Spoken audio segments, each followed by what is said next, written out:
Akceptujem tú skutočnosť, že občania majú svoje existenčné problémy, ceny energií, dostupnosť lekárskej starostlivosti, lieky, ambulancie. Chápem súčasných politikov, ale aj občanov, že rozmýšľajú o voľbách, kto nám bude vládnuť, alebo vládnuť nebude. Ospravedlňujem sa preto spolu aj s mojim kolegom, inžinierom Lučanským, že odbočíme od aktuálnych tém. Na prípad generála Lučanského sme nezabudli. Nezabudli sme na nutnosť objektívne a v súlade so zákonom vyšetriť jeho smrť, jeho poranenia, ktoré utrpel vo väznici Slovenskej republiky.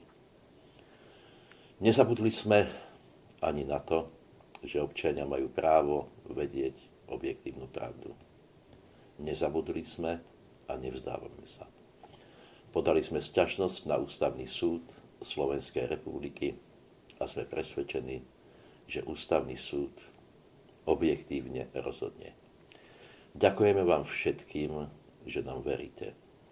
A ďakujeme človeku pevnému, charakternému, so zmyslom pre spravodlivosť, ktorý má rovnaké krstné meno, aké mal nebohý generál Lučanský.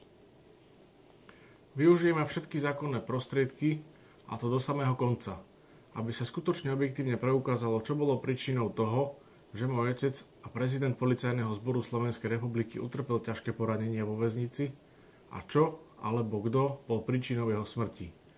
Ja som osobne presvedčený, že môj otec by si život len tak nebol zobral. A nech si myslí, kto chce, čo chce, vrátane rôznych novinárov. Môj otec na to nemal dôvod.